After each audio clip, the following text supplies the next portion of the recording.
What are the most common myths, mistakes, and misunderstandings surrounding anxiety? This is the question I was asked in 2017 when I was recording the interview that went on to make up the main body of my book, Clear Your Head. Now, over the space of the last 5 years, you might expect things to have changed slightly. General awareness about anxiety issues has increased, so therefore surely we all now have a better understanding of anxiety and aren't prone to the same errors. Well, on revisiting the book recently for a presentation I was giving, I was a little taken aback to find that the answers I gave then are exactly the answers I would give now. So in this video, I'm going to break down the biggest myth, the biggest mistake, and the biggest misunderstanding I still see people make every single day when it comes to anxiety.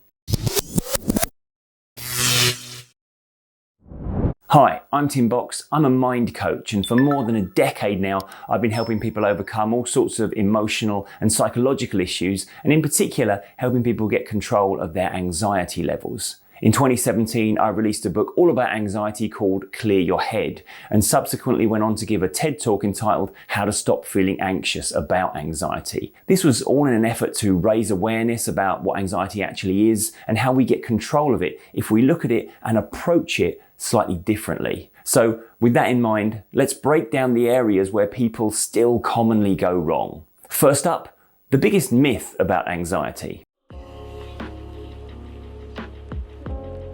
Without a doubt, the biggest myth that I encounter regularly with clients is that anxiety is effectively a terminal illness, that when we've been diagnosed with an anxiety disorder, is something that we will now have to live with for good and will simply be managing forever rather than at some point leaving behind. I'll often have people come to me asking for help managing their anxiety or panic disorder, and the concept of getting over it hasn't even crossed their mind, or perhaps more importantly, it hasn't been presented to them as an option. The problem here is that as soon as you buy into the framework that I'm not meant to be getting out of this, I'm meant to just be tolerating it and tiptoeing my way very carefully around situations that cause it, then you've stopped trying to put the disordered responses back into order and are now just trying to manage the perceived symptoms of that disorder. So not only do we carry that burden around with us, limiting our options and causing an anxiety of its own, but it's worth noting here that our mind doesn't waste its time trying to do things that are perceived to be futile. In the same way you probably don't spend a lot of time practicing levitation, if your perception is that getting your anxiety response back to what you would regard as normal is about as likely as suddenly learning to fly, then your mind isn't even engaging with the idea of recovery as a possibility. As soon as you buy into that myth, then you've created a limiting belief system that will have your subconscious locking you into the way you currently think and the way you currently feel. So let's be clear here. The propensity towards a high anxiety response is not a permanent state. Change happens, and full recovery and a return to what you would regard as a normal anxiety response is always an option. Next up, the biggest mistake I see people making. There's a very simple maxim: what we focus on grows. Wherever we put our focus, the subject of that focus will become bigger in our own perception. Through the lens of the magnifying glass, things look much bigger and as a result can seem much scarier. If we apply this principle to our desire to get rid of anxiety, we can see how simply trying to stop feeling anxious means we put our primary focus on the very thing we're trying to avoid. In trying to move away from anxiety, we end up constantly checking for it, and as a result, putting all our focus onto it. Anxiety remains at the forefront of our mind and as a result continues to dominate our life, thus simply making us more anxious. But we do this, of course, because we've mistakenly set ourselves the target of trying to eradicate anxiety completely. We equate recovery with freedom from all anxiety. As a result, we end up trying to live a life where we never feel it. And anytime we do, we frame that as an indicator that we're still not completely recovered. So we wake up each morning and we do our self-scanning process, checking how we feel and if we can find any anxiety. We go looking for signs of it in the hope of not finding any, yet inevitably creating it as we do what can only be described as an anxiety-inducing process. One of the basic yet fundamental principles of anxiety recovery is to accept that it's okay to feel anxious.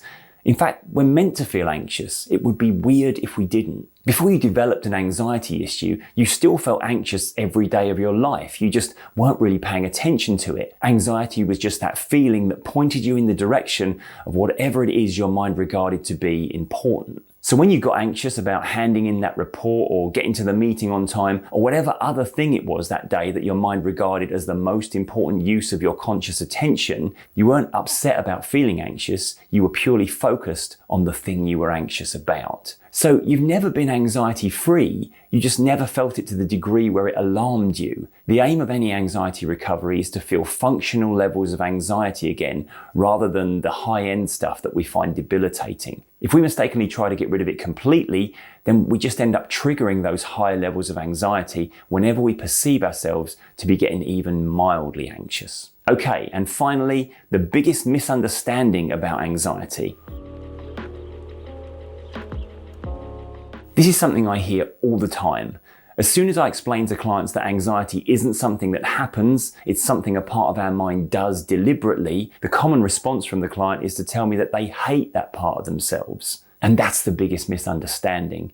The idea that the part of your mind that is working so hard to try and keep you safe is actually your enemy. We see this attitude perpetuated online by people who post things like, "Your anxiety is lying to you," or "Let's kick anxiety's butt," or "You can beat anxiety." The intention with this sort of post is well-meaning, but all it does is present the journey to recovery as some kind of battle against a malevolent and antagonistic part of ourselves. That part doesn't actually want you to be unhappy. Remember, it's a part of you. It's ultimately using anxiety, in its opinion, as a strategy for happiness. It's not looking to keep you down, it's trying to keep you safe. It's trying to make sure that you're giving the important things the appropriate level of attention so that you remain safe and thus free to move towards happiness. Just because it's making a mistake about what is or isn't a threat right now doesn't make it your enemy. All too often, we fail to work with our emotional responses because we believe them to be coming from a part of us we are at war with. It's only once we accept that our mind's intentions are benevolent, then we can start to utilize that and improve those responses. So there you have it.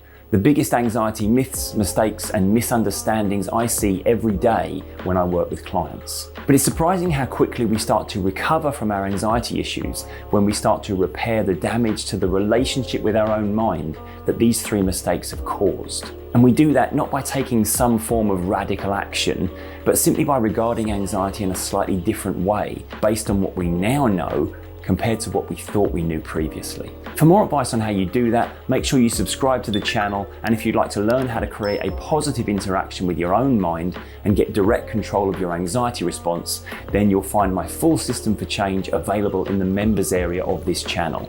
Just hit the join button on the main page. I really hope this video has been of help. Let me know your thoughts down in the comments below, and please hit that thumbs up button and share the video to help others. But that's it for now. I'm Tim Box. Always remember to be kind to your mind, and I'll see you next time.